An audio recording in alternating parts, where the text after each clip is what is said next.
So I was just about to make coffee and noticed that there was one or two, or actually 20 more of those hornets that look like honeybees. They were getting all in the car. I figured we were on top of a nest, so we threw everything in the back as quickly as we could, and we just darted down the dirt road here as fast as we could. Ended up getting one of them. Here, let me show you. Nailed him. There was about probably 20 or 30, so we just rolled down the windows and drove as fast as we could. We really deserve coffee now. So after making our escape, now we're packing up properly all the things we just threw in the back, and I just dropped down the hood again. Always an adventure.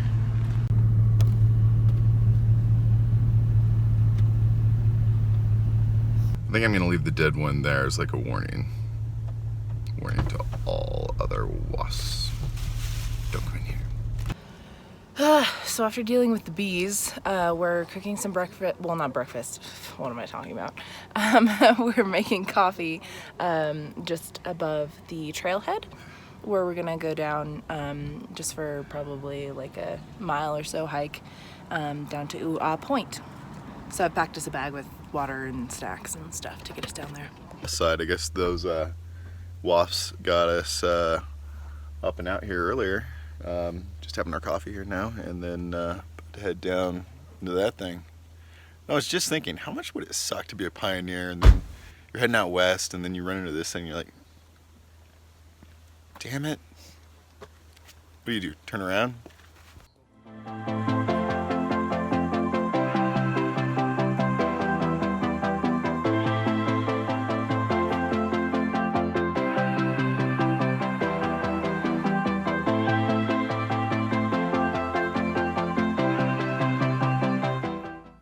Talking about it, and Norel forgot to mention that there were like 20 wasps like in and around the car as soon as we got out. So if it seemed like we were overreacting, we weren't. There was either a nest above or below the car somewhere, and or very, very close to it. Yeah, they were way too interested in our stuff. Really interested, and at one point like probably like 5 or 6 of them were inside the car, and we were like running around throwing our stuff inside, and I don't understand, because like all the food's in airtight containers. I don't know, maybe we're just really interesting people. They wanted to check out the rig. They thought it was a cool build. Thanks, Grady. We're just getting our fill of wildlife lately, and Norel gets to see her first tarantula now. You're crazy. Yeah, buddy. Oh, they're harmless. They're technically not even spiders. Honestly, don't know that for sure if tarantulas aren't technically spiders. I just heard it once, so feel free to fact check me. Talking to you, and you know, now that I think about it, I'm not really sure why they wouldn't be. Yeah, I'll look it up later. So my mom told me once that when I was like 2 years old, she was driving in Simi Valley, and there was a massive tarantula migration of like hundreds of thousands of them just crossing the road, and yeah, I guess it's something that they do on the regular, but they're pretty harmless. I don't even know if they really bite people that much unless they're like directly attacked. And that's probably why they make good pets too. Hopefully we don't see too many more later on in the trail though. Start the trail. It goes down there, around, and around that bend. Like I said yesterday, that's a big hole. Make sure your shoes are tied because you don't want to trip down that. Yeah. I'm just now realizing that we're going down this thing when we're mostly in the shade. Yep. But we're gonna come back up. Sunshine. It's gonna be in the sun. Hold on, I hear mules. You know, it almost seems like there are more Europeans out in the American national parks than Americans. Get with it, America. Get out into your parks.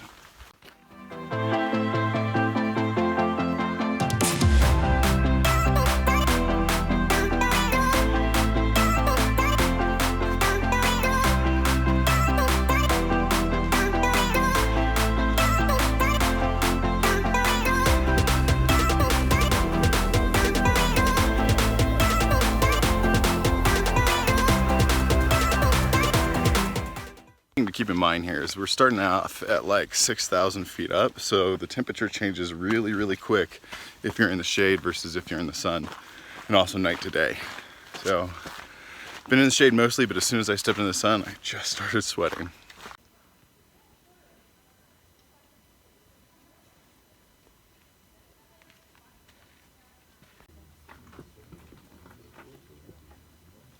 So I heard if you want to do this thing properly, you've got to schedule like 5-7 days, something like that.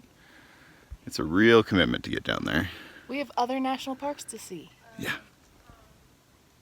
So we just hiked nearly a mile down into the Grand Canyon, and we stopped at Ooh-Ah Point, which is basically like a 180-degree view of the canyon. I think we're only an eighth of the way down too. Yeah, there's a ton more left to go. That's why they don't advise people to hike all the way down to the Colorado River and back up in one day. We are not going to do that. We're going to stop here and then go back up after having a snack and replenishing energy. Oh yeah, and we'll get photos.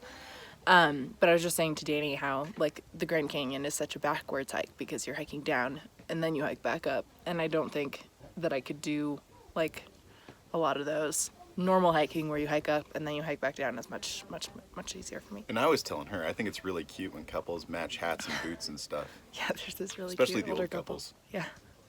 Anyhow. So I feel like if I were to name parts of this canyon, I totally would be like this guy who named it Ooh-Ah Point. It's so literal. This is about as close as I'm gonna get.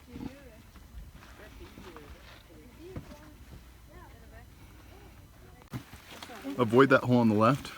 No, stay close to the rock behind you. Okay, where are you gonna be? I'm gonna be next to you. Okay. What? Okay, that was a video, not a photo. Down here's the easy part, like Narelle said. It's getting back up is another story. Oh, with medics, looks like she broke her ankle. This terrain can be really tough. I'll say after a little bit, you kind of get used to looking over to your right and seeing a 4,000 foot drop. It begins to look a little bit more like a picture than reality. So it kind of helps you conquer the fear of heights a little bit. So I was able to creep up quite a bit closer than I had before. Mostly I just want to get to the top of this thing.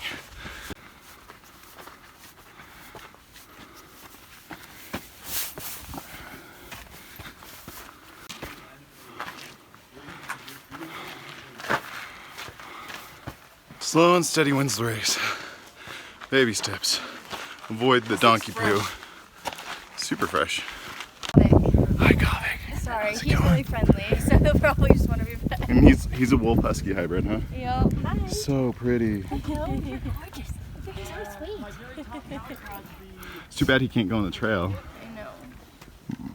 I feel like if we come back for a third time, we kind of have to do a hike down to the river and stay overnight and then hike out. Yeah, but this was just fine to do.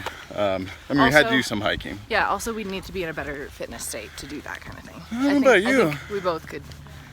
I'm in peak condition.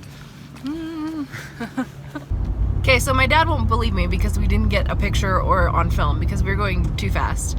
But we totally just saw a little black bear on the side of the road. I mean, he wasn't that little. But yeah, he was a black bear. He was about the size of Buster. With more meat, but like height-wise, he's probably. If he stood up, he'd be 6 foot. Yeah. So check the bear off the list. Now we just need to see a snake. Yeah, we've seen a bear, we've seen an elk, we've seen a tarantula. We've seen a lot of deer. Quite a few deer, elk. I don't know if we've seen any deer. I saw a deer this morning just across the street. Okay, so and we've seen like both the male elk and the cows and a baby. And that's all just here at Grand Canyon. Yeah, that's true. Yeah.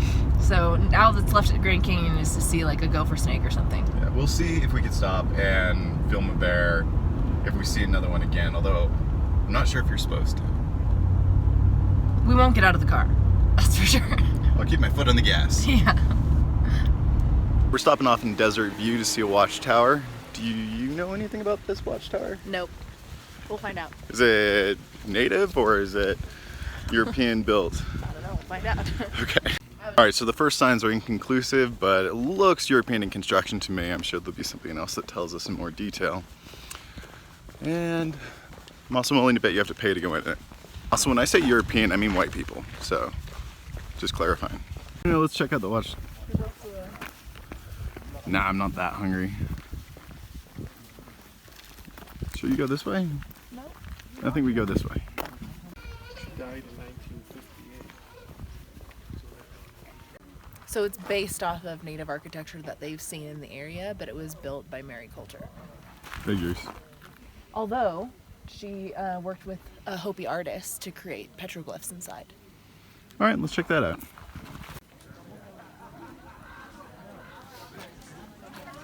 There's that roof entrance again.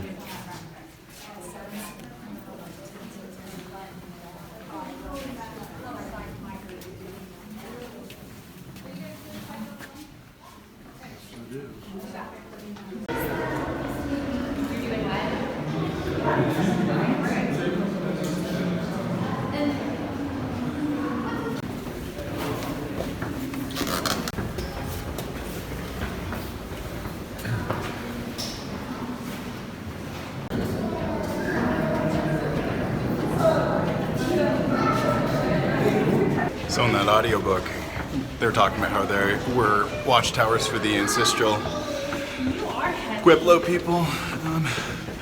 Kind of doubt they were this big though. And it keeps going up. That'd be a good view.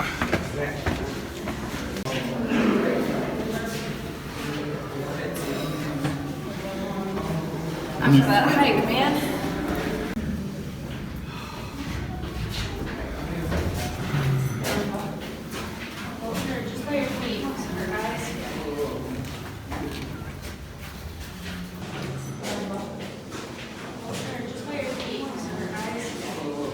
All right, that was nice. Now I gotta get to some sort of Wi-Fi connection. I have some emails to send. And before that, one quick stop on the balcony, and then we'll go. Damn.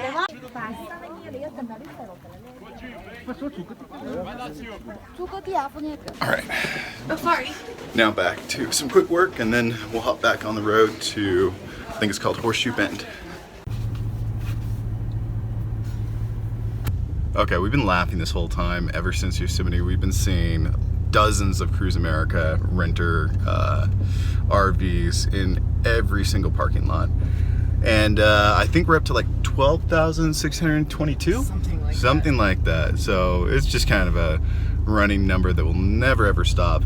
And we're super glad we didn't end up renting one of those, well, renting at all, and especially one of those. But we'll try to toss them in here as we see them, but normally they're just going the opposite direction of us.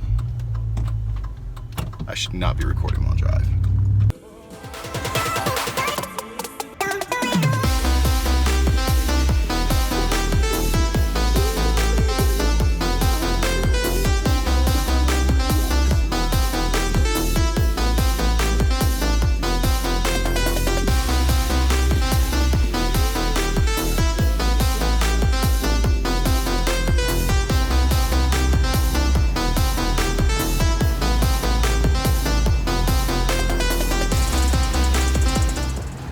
So Danny and I were just talking, well, we're driving through this area of Arizona that looks very familiar because we both used to play Motocross Madness.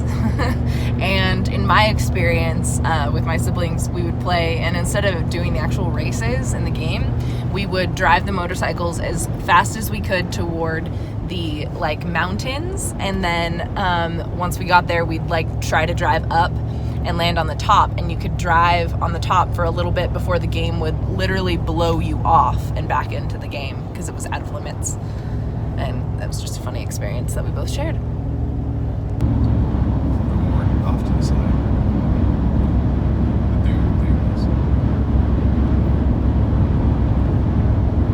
So when we were at the Watchtower at the Grand Canyon, there were a whole bunch of people with Subway box lunches, and that got me going, and I just really need Subway. I could murder a foot long right now. That was an hour and 20 minutes ago. It was an hour and 20 minutes ago. She's about to die. I'm pretty much about to die. So we're stopping in Page, which is right around the corner from Horseshoe Bend. Gonna grab some Subway, do a little bit of work, and then see Horseshoe Bend, and then find our free campsite for the night. I'm gonna smash that Subway.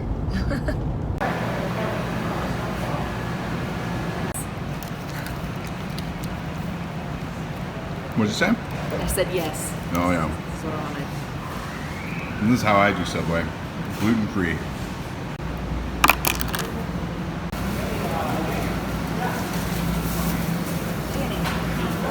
So maybe it's because of what state we're in, but both the recycling and the trash go in the same basket at Subway. So that's useless.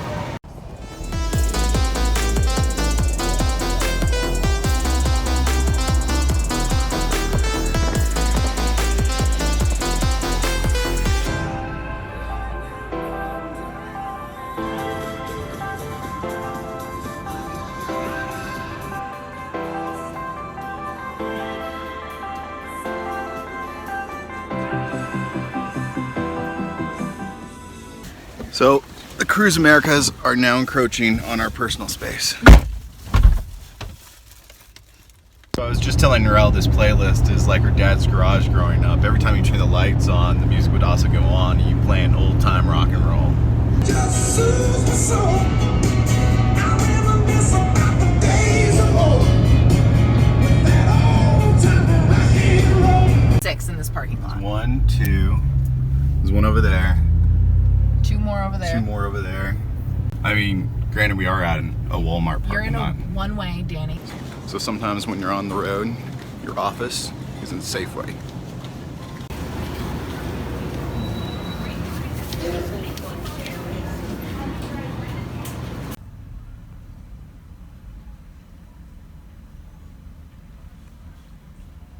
Okay, we're at Horseshoe Bend, which, by the way, even though Horseshoe Bend is part of the national park, the parking lot and the trail to get up there all belongs to the city of Page, and they make you pay $10. But check this lot out. We've got 1, 2, 3, 4, 5 of the Cruise America RVs, and that's just what I could see. Oh, ow! You saw that. Okay, so it's a mile and a half there and back. We thought it'd be an easy walk, but it's in sand with some sort of really old asphalt underneath it. The one thing that I don't like that's kind of drawing the trip out a little bit more. This is why you don't have cell phone reception on hike trails. Find Wi-Fi and do some work People will just along start the way. talking away to whoever. Just because Now I'm hiking by myself. the way things panned out with it.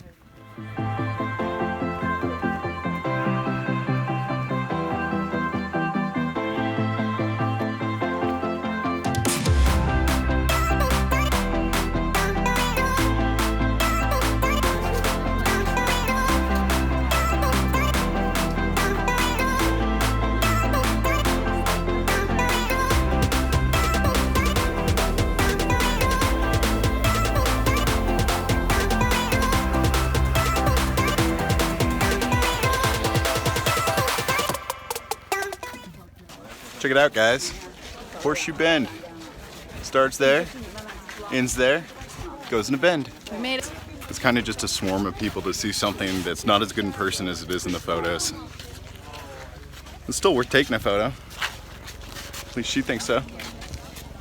Okay, so here's my rationale why it's better in the photos than in real life is we just came from the other part of the Grand Canyon where it's the real Grand Canyon where it's 4,000 foot drops, and this is like 800, maybe 1,200 foot, and I don't know, it just seems smaller than I expected, and the river is really quiet. Magnificent. It's nice, it's pleasant, but compared to the other part of it, it just feels like the teeny tail end of it.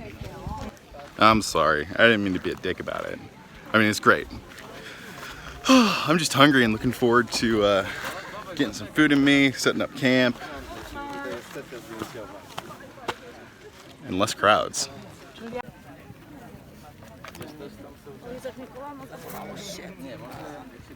Okay, that kid on his dad's shoulders just reminded me this is a great place for families to come. Super easy hike. You don't have to worry about them flying away off of the edge of the canyon. It all seems super safe. And he also said Horseshoe Bend in the cutest little voice. He's like 3 years old. Well, Horseshoe Bend, Daddy.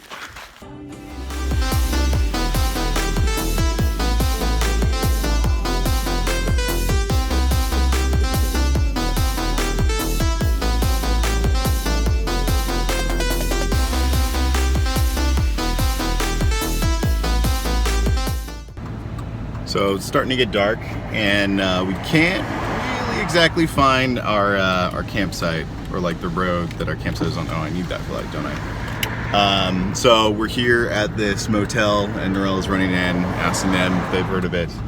I think it's somewhere across the road, right over here. We can't be too far from where we need to go, but it's starting to look like a Hotel California situation, so we'll see.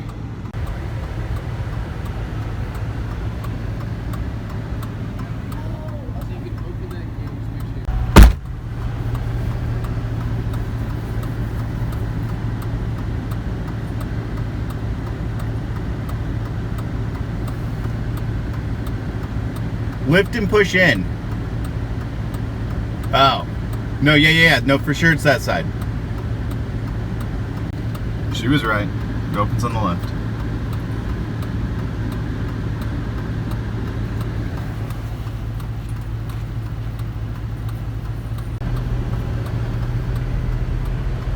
Okay, so we got to the spot. We're supposed to camp off of Boulder Creek Road. This is definitely a Boulder Creek. This is definitely Boulder Creek. Anyway, and pulled off, and it was like a no camping residential little area. So luckily there was this little motel nearby, so we stopped over to ask. And the guy's like, oh yeah, it's just on the left side of the road, not the right side of the road. And it's which I thought, and then we found this yeah, cattle gate. And we thought there was a cattle gate that was closed, and so we thought it wasn't allowed. And then the guy at the motel was like, "Oh yeah, just open the gate and just make sure to close it behind you so you don't let the cows out." So we got in. We got in. We're heading out down to the rim of the Grand Canyon to camp for the night. Well, technically not the Grand Canyon.